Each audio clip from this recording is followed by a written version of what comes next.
Bonjour à toutes et à tous, bienvenue dans ce nouveau numéro du Buzz TV. Aujourd'hui, nous accueillons dans ce studio une femme qui a décidé de troquer ses crampons contre un micro. Vous avez copieusement applaudi cette défenseur lorsqu'elle portait le maillot du Paris Saint-Germain de 2008 à 2018. Elle a défendu également nos couleurs en équipe de France. Elle a même remporté d'ailleurs la mythique Ligue des Champions avec l'Olympique Lyonnais et désormais elle offre aux supporters ses analyses et commentaires depuis le bord de terrain et la tribune presse. Bonjour Jessica Ouara. Bonjour. Bienvenue sur le plateau du Buzz TV. C'est un vrai plaisir de vous recevoir ici.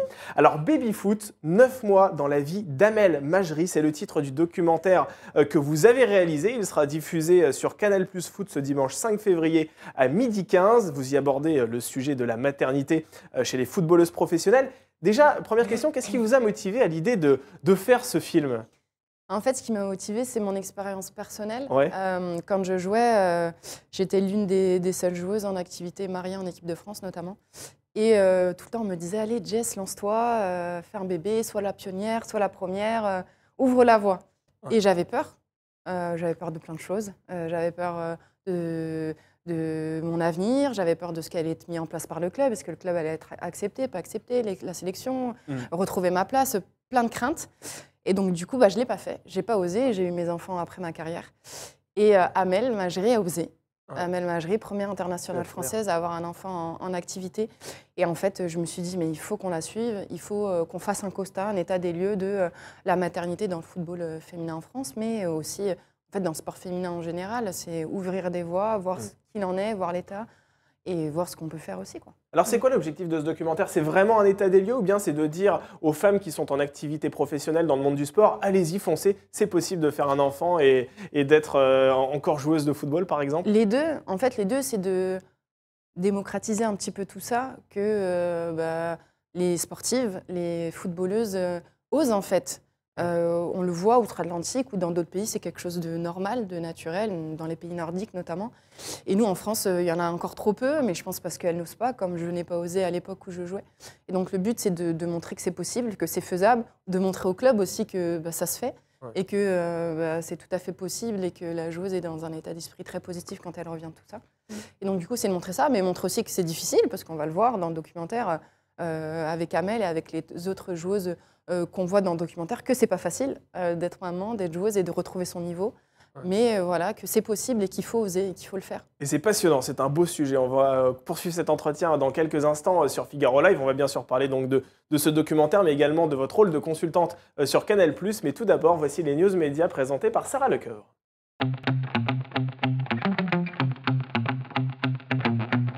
Salut Sarah. Bonjour Damien, bonjour Jessica. Allez, Salut. c'est parti avec les news médias et donc le retour de Koh-Lanta sur TF1 et ça y est, vous pouvez nous donner la date. Oui, Sarah. parce que la nouvelle est tombée hier après-midi. Eh bien, le jeu d'aventure de la Une reviendra le 21 février prochain.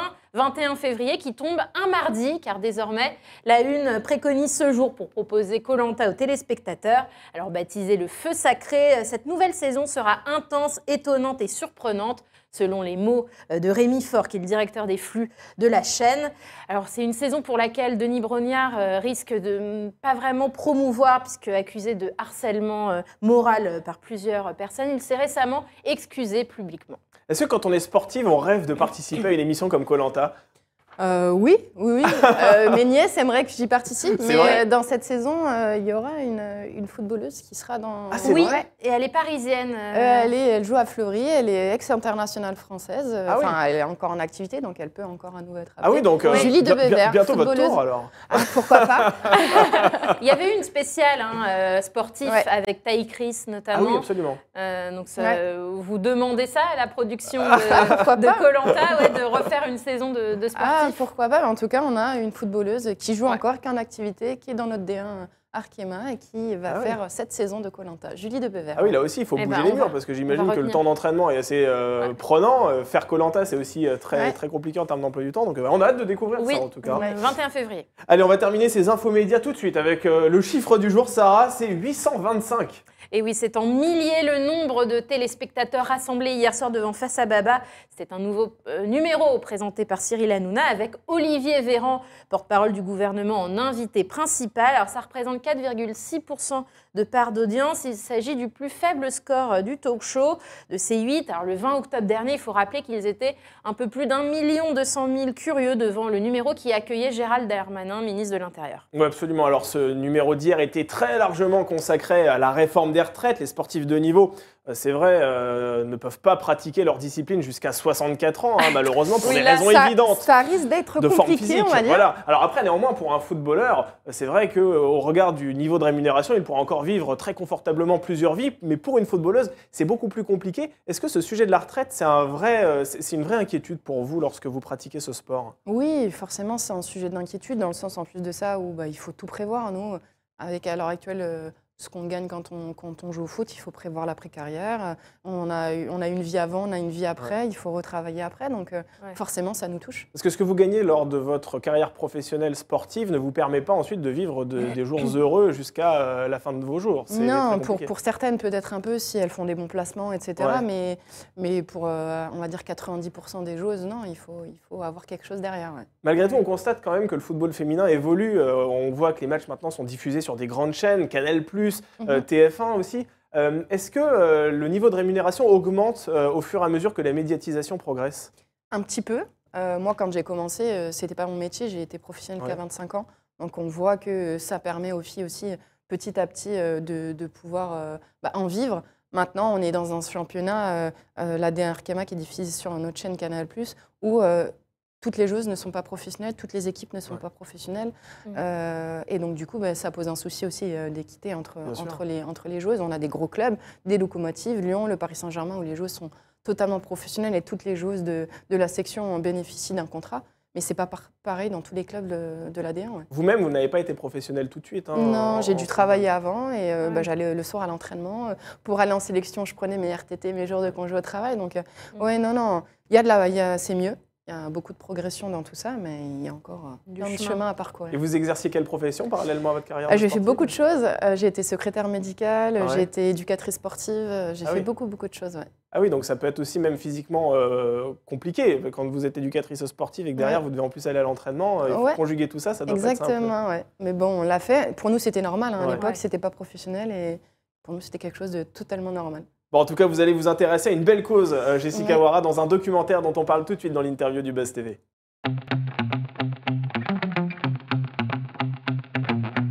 Alors Canal+ Foot diffuse votre documentaire baptisé Baby Foot, 9 mois dans la vie d'Amel Majri ce dimanche 5 février à 12h15. La grossesse dans le sport, c'est vrai que c'est un sujet dont personne ne parle, il faut dire les choses comme elles sont, que ce soit d'ailleurs dans le football ou dans d'autres disciplines. Comment expliquez-vous que ce sujet soit à ce point tabou? Parce que c'est quand même quelque chose qui doit en tout cas être un véritable sujet, qu'on doit mettre sur la table régulièrement et on n'en entend pas parler. On n'en entend pas parler parce que je pense que pour la sportive, le corps, c'est l'outil de travail. Et donc, du coup, on sait très bien que quand on est enceinte, on met tout ça entre parenthèses. On ne sait pas comment ça se passer. C'est assimilé parfois à une longue blessure, en fait, très concrètement. Et donc, du coup, c'est pour ça qu'on n'en parle pas. C'est pour ça qu'on en voit très peu aussi. Mais en fait, on ne se rend pas compte, c'est que pour qu'une sportive de haut niveau soit dans les meilleures conditions pour jouer, il faut que mentalement, elle soit aussi dans les meilleures conditions. Et pour beaucoup, être maman, ça fait partie de la vie, c'est une envie. Et mine de rien, de mettre ça de côté, on n'est pas totalement épanoui. Et quand on n'est pas totalement épanoui en dehors, généralement sur le terrain, c'est pas toujours parfait. Et alors, vous suivez le parcours d'Amel Majri, qui est la première internationale française à être devenue maman en pleine activité. Est-ce que ça a été difficile de la convaincre de participer à ce documentaire? Honnêtement, pas du tout. Non, on sait qu'Amel... c'est un sujet qui lui tient à cœur, notamment participer avec le ministère sur la charte mise en place pour la grossesse, la maternité pour les sportives. Donc non, ça n'a pas du tout été un problème. Bon, le fait que forcément, j'ai joué avec elle en sélection, en club, ça aide aussi. Oui. Ikram Tikesh, qui fait aussi le documentaire Oui. avec moi, elle avait déjà suivi sur d'autres projets pour Canal+. Donc du coup, elle était aussi en confiance avec Ikram. Donc tout ça fait qu'au final, tout était réuni et elle a accepté très rapidement et tout de suite en fait. Et tout de suite, alors très concrètement, comment avez-vous construit ce documentaire? Vous l'avez vraiment suivi dans sa sphère privée et professionnelle pendant 9 mois, c'est ça? Oui, un peu des deux. En fait, on est parti de sa reprise un tout petit peu avant, un tout petit peu après, surtout après, en fait, au final. Comment elle revient sur le terrain, comment elle s'organise aussi dans sa vie de maman et dans sa vie de sportive de haut niveau, parce que ça chamboule tout pour elle aussi. Ouais. C'est un nouveau rythme, c'est autre chose, d'autant plus qu'en plus, c'est une maman allaitante, donc il y a aussi d'autres contraintes quand on allaite. Donc en fait, tout ça fait que on l'a suivi. On a suivi en fait chaque étape, grosse étape de son retour. Le retour à l'entraînement d'abord individuel en salle, le retour à l'entraînement collectif, ses premières minutes de jeu. D'où tout ça, en fait, mis bout à bout, fait le documentaire, même si on suit aussi en parallèle. C'est notre fil rouge, mais on suit en parallèle d'autres personnes. Et après avoir tourné ce documentaire, est-ce que vous avez ressenti des regrets en vous disant « Ah ben en fait, j'aurais pu le faire. Moi aussi, j'aurais pu être maman pendant ma carrière professionnelle. » En fait, ça a toujours été un petit regret, hein, parce qu'on a envie... Moi, j'aurais aimé que mes enfants me voient sur le terrain, parce que ça a été ma première vie, entre guillemets, j'ai envie de dire. J'en ai une autre maintenant. Alors, ma fille qui a bientôt 3 ans, elle se rend compte que c'est maman à la télé quand je passe à la télé sur Canal+, mais elle aura des vidéos, on lui montrera des vidéos, mais elle n'aura pas vécu ce truc de maman sur les terrains de foot. Quand je voyais les copines avec leur neveu et nièce qui les voient sur un terrain, on les amène. J'aurais aimé qu'il y ait ma fille, donc voir Amal vivre ça, ouais, j'aurais aimé le vivre aussi. Et parlons un peu des droits, ce qui est alloué pour les sportives. En 2020, la FIFA a pris une mesure pour protéger les joueuses de football durant leur grossesse. Les joueuses peuvent bénéficier d'un congé maternité de 14 semaines, dont 8 après la naissance de l'enfant, et ont l'assurance d'être réintégrées à l'équipe. Est-ce qu'on a constaté un pic de naissance chez les joueuses depuis cette mesure ? Oui, ça rassure, comme je le disais. Moi, j'ai pas osé parce qu'aussi, il y avait ce flou-là, on ne savait pas où on mettait les pieds. Il n'y avait aucun droit, donc juridiquement parlant, on sait très bien qu'une footballeuse, au bout de 3 mois, elle ne peut plus exercer son métier. On n'est pas dans un bureau où jusqu'à 7 mois, 7 mois et demi, parfois on peut l'exercer quand on est maman ou jusqu'au congé maternité. Là, ce n'est pas le cas. Donc il y avait un gros flou, on ne savait pas où on mettait les pieds, donc forcément ça fait peur. Moi, c'est aussi pour ça que j'ai eu peur de ne pas le faire quand j'étais en activité footballistique. Et donc, du coup, là, je pense que ça rassure aussi d'avoir des droits, que ça soit écrit. Et donc, du coup, ça rassure les joueuses qui osent peut-être un peu plus. Mais c'est vrai que vous le rappeliez, quand on est footballeuse, votre corps, c'est votre outil de travail. Or, quand une femme est enceinte, c'est vrai que son organisme est bouleversé, c'est peu de le dire, par tout un tas de phénomènes qui, à première vue, rendent difficile la pratique d'un sport de haut niveau. Comment Amel Majri a-t-elle fait pour conjuguer sa carrière et la grossesse ? On imagine que c'est quand même très compliqué. Déjà qu'être sportif de haut niveau, c'est intense. Alors, en plus, être enceinte, ça doit être encore plus difficile. Oui, déjà, c'est essayer de se maintenir quand même un petit peu en activité pendant la grossesse, qu'elle a fait au maximum. Ah oui. Et puis, jusqu'à quand en fait, moi, je vais prendre mon cas personnel. J'ai pu courir jusqu'à 3 semaines avant d'accoucher. Ça dépend aussi ça dépend des corps. Ça dépend, bien sûr. Ça dépend de plein de choses. Chaque grossesse est différente. Mm. Mais quand c'est bien encadré et bien suivi, Amel a pu faire beaucoup d'activités physiques jusqu'à très tard. Donc ça permet aussi de se rétablir un peu mieux. Ça dépend aussi de l'accouchement, si c'est par voie basse ou par césarienne, parce que c'est pas le même temps de rééducation. Il y a 2-3 semaines qui se séparent. Oui. Et puis après, forcément, c'est prendre en compte que le corps de la femme a changé, quoi qu'il arrive. Et donc, du coup, petit à petit, réintégrer tout ça. Et comment elle a fait ? Elle a fait plutôt privilégier une césarienne plutôt que... Non, il n'y a pas de privilège. Au final, ça s'est fait comme ça s'est fait. Et il n'y avait pas de... Avant, il faut que ça soit une césarienne, il faut que ça soit par voie basse. Ça s'est fait naturellement comme une femme normale, en fait, tout simplement. Alors c'est vrai que vous aviez parlé, Sarah, des nouvelles règles de la FIFA. Et c'est vrai que les mères sont mieux accompagnées à leur retour en club. Et c'est ce que vous avez filmé en partie dans ce documentaire. Je vous propose de découvrir un extrait.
On voit que c'est intense, ce retour en club. Quelles sont les principales difficultés qu'Amel Majri a dû surmonter après cette grossesse et ce retour au plus haut niveau? La double difficulté, c'est qu'elle revenait aussi d'un ligament croisé. Donc, en fait, elle a profité de cette pause blessure pour faire son enfant. Donc, il y avait double retour, entre guillemets. Et donc, la difficulté, c'était de l'organisation, surtout. Comment gérer avec sa fille. Surtout qu'au début, sa fille était présente. Et après, elle a eu la nounou à partir de novembre, parce que elle voulait quelqu'un proche d'elle et quelqu'un qu'elle connaissait pour pouvoir être nounou, même si le club voulait lui mettre à disposition une nounou, mais elle voulait choisir sa nounou. Donc jusqu'à novembre, on voit sa fille qui est là. Du coup, elle l'attend pleurer. Donc pour se concentrer pleinement sur son activité quand on a sa fille à côté, quand on lui dit qu'elle est en train de pleurer, c'est pas facile.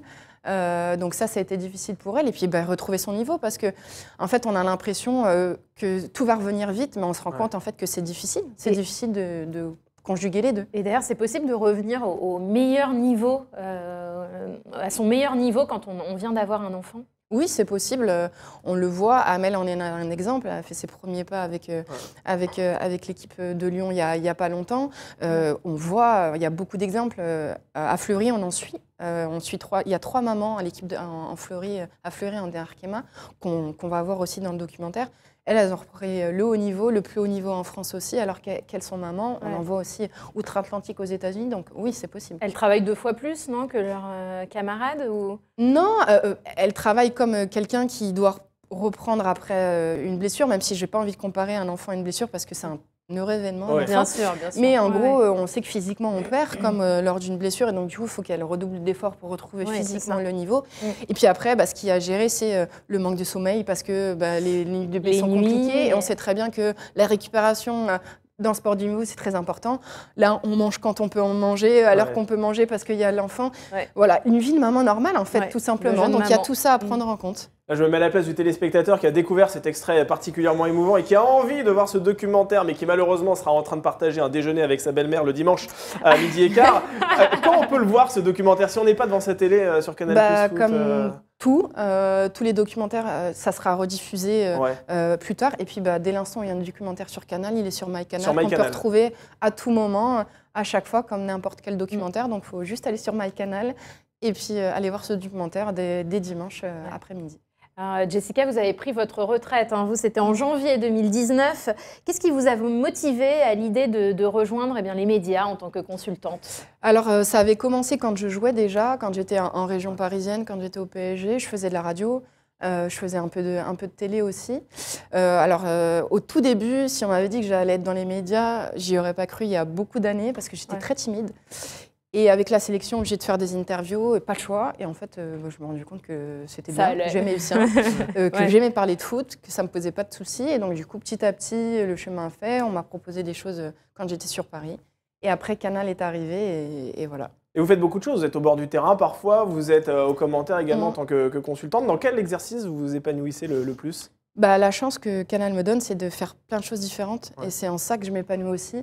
C'est de pouvoir faire des émissions un peu plus posées, toujours en direct, de faire du bord-terrain, de faire du commentaire. En fait, de toucher à tout, c'est ce qui m'éclate, d'être cantonné dans quelque chose. Et maintenant, il y a le doc aussi, en plus, qui est rajouté à la palette. Donc tout ça, vraiment, c'est quelque chose dans lequel je m'épanouis particulièrement. Donc de faire justement plusieurs choses et que Canal me permette ça, c'est vraiment top. Alors, on l'a vu, être une femme dans les médias, ce n'est pas forcément évident, surtout dans le milieu du sport. La preuve encore avec les récents témoignages d'Anne-Laure Bonnet et de Charlotte Namura, qui ont pointé du doigt le comportement de Denis Brognard, on en parlait tout à l'heure. Vous, est-ce que vous avez déjà été victime de gestes déplacés dans votre métier de consultante? Non, honnêtement, pas du tout. Ou témoin? Non, vraiment même témoin, pas du tout. Après, je pense... la journaliste et la consultante, elles n'ont pas la même approche. On les approche pas de la même manière. Je pense que mon passé de joueuse professionnelle m'aide aussi dans tout ça, parce qu'on ne me regarde pas comme la journaliste qui arrive et qui ne connaît rien, alors que pourtant, Dieu seul sait qu'il y a beaucoup de journalistes femmes dans le monde du sport qui s'y connaissent sans avoir été internationales ou autre. Mais je pense que le rôle de consultante, on le regarde aussi peut-être différemment de l'extérieur. Et donc, du coup, j'ai jamais eu tout ça. Les accueils qu'on a un petit peu bizarres, c'est comme tout le monde sur les réseaux sociaux, parce qu'on est une femme, on est pointé du doigt parfois, mais c'est tout. En tout cas, vis-à-vis de mes collègues, vis-à-vis du monde de la télé, du monde des médias, aucun problème là-dessus. Une dernière question, Jessica Ouara, avant de passer avant notre dernière rubrique pour le meilleur et pour le pire. Un audit de la Fédération française de football diligenté à l'automne dernier par le ministère des Sports vient de rendre ses conclusions. Vous voyez où je veux en venir, c'est par rapport à Noël Le Graët, qui n'aurait plus la légitimité pour administrer le football français, c'est en tout cas ce qui en ressort. Alors on rappelle que que le dirigeant actuel est accusé de harcèlement sexuel et il a tenu également des propos assez douteux vis-à-vis de Zinedine Zidane. Est-ce que selon vous, Noël Le Graët doit démissionner ou bien il a encore sa place à la tête de la Fédération française ? Pour moi, il doit démissionner. Ouais. N'importe quel président, n'importe quelle fédération, dans ces cas-là, doit démissionner. On le voit, ça fait plusieurs fois en termes de com. C'est catastrophique. Dans ce qu'il dit, c'est lunaire. On a l'impression qu'il est hors sol. Ouais. Et donc, du coup, pour moi, il doit démissionner, et encore plus quand on est la plus grosse fédération en France. Et qui pour le remplacer, selon vous, si vous aviez le choix? C'est compliqué. Si on vous demandait votre avis. C'est compliqué. Pour moi, il faut une vraie réélection totale. Il faut que ça soit fait correctement. Après, donner un nom comme ça... Vous, Jessica Ouara? Allez-y, franchement, porte candidate. Tout de suite. Jeune, en pleine activité. Exactement, avec de bonnes idées, très certainement. Allez, justement, on va vous poser des questions sur votre carrière et vos projets. C'est dans notre dernière rubrique pour le meilleur et pour le pire.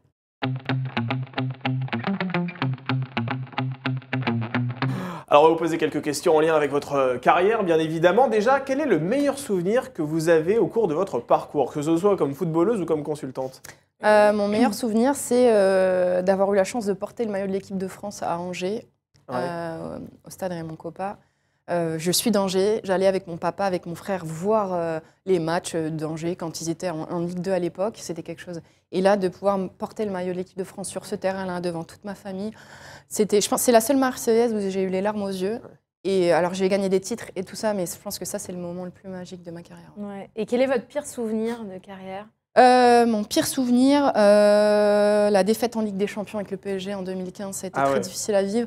Et aussi les défaites avec l'équipe de France, notamment en 2015 au Canada. 2 défaites en 2015, décidément en club et en équipe de France en quart de finale face à l'Allemagne, parce que je pense qu'on peut aller très loin. Alors on vous a taquiné par rapport à la Fédération française de football, mais est-ce que vous aimeriez devenir entraîneuse, par contre, à défaut d'être présidente de la FFF? Eh bien, à l'heure actuelle, alors faut jamais dire jamais, mais pas du tout. C'est vrai? Ça ne vous donne pas du tout envie? Non, parce que si aussi j'ai arrêté ma carrière, c'est que j'avais envie d'avoir une vie un peu plus stable, un peu plus posée, pouvoir profiter de ma vie de famille, de mes amis et de mes enfants. Et quand on est entraîneur, c'est encore pire que quand on est joueur. Ouais. Donc du coup, à l'heure actuelle, pas du tout, non. C'est une question récurrente qu'on a repérée chez nos internautes de tvmac.com. Pourquoi ne portez-vous pas votre turban à l'antenne? Je sais pas. C'est vrai? Non. Ça vous va très bien. C'est gentil, merci beaucoup. Je sais pas, à voir, on en discutera. Ah, c'est en discussion? Pas du tout, pas encore. Mais il vient d'où d'ailleurs ce turban, ce style? Vous êtes identifié par rapport à quelqu'un, un idole Non, pas du tout, c'est par conviction religieuse. D'accord, ok. D'accord. Ah oui, d'accord. Mais ça vous va très bien. Merci. Franchement, c'est vrai que ça vous... En plus, ça vous rehausse le teint, je trouve. Voilà. Ouais, franchement, voilà, c'est vrai que c'est un peu Christina Cordula qui vient de parler. Et une dernière question qu'on voulait vous poser, en regardant tous ces matchs de football, en analysant le sport, etc., est-ce que parfois vous mourrez d'envie de rechausser des crampons? Eh bien, paradoxalement, pas du tout. C'est vrai? Non, alors j'adore jouer, faire des fives avec mon mari, mes amis. J'en ai encore fait un lundi soir. Mais le haut niveau, ça me manque pas du tout. Et pourtant, je suis sur les bords des terrains tout le temps et j'ai pas envie d'être à leur place. C'est vrai? Et quand vous avez pris votre retraite sportive, à aucun moment ça vous a manqué, même dans les semaines qui suivaient? Non, parce que je pense que j'ai eu la chance de tout de suite basculer avec Canal. J'avais commencé déjà mon après-carrière pendant. Et donc, du coup, d'avoir basculé, avoir tout de suite quelque chose dans lequel je me plaisais. En tant que consultante à Canal+, je pense que ça aide aussi à passer à autre chose. Et ça veut dire que j'étais prête, parce que comme j'ai eu aucun regret, je pense que c'est que j'étais prête. Bien, et on aura plaisir encore à vous suivre sur Canal+. Alors, merci beaucoup Jessica Ouara d'avoir accepté notre invitation. Je rappelle que Canal+ Sport diffuse donc votre documentaire que vous avez co-réalisé qui s'intitule Baby-foot, 9 mois dans la vie d'Amel Majri. Ce sera donc ce dimanche 5 février à 12h15. Merci encore d'avoir accepté notre invitation. Merci Sarah pour les news médias et toutes vos questions. Et on se retrouve, nous, ce jeudi 2 février avec un chroniqueur, un animateur que vous connaissez bien, notamment sur RMC, qui a des avis bien tranchés, souvent, notamment sur les retraites. Il s'agit de Charles Consigny qui sera avec nous donc ce jeudi 2 février sur ce plateau. En attendant, excellente journée à vous et à demain pour un nouveau Buzz TV.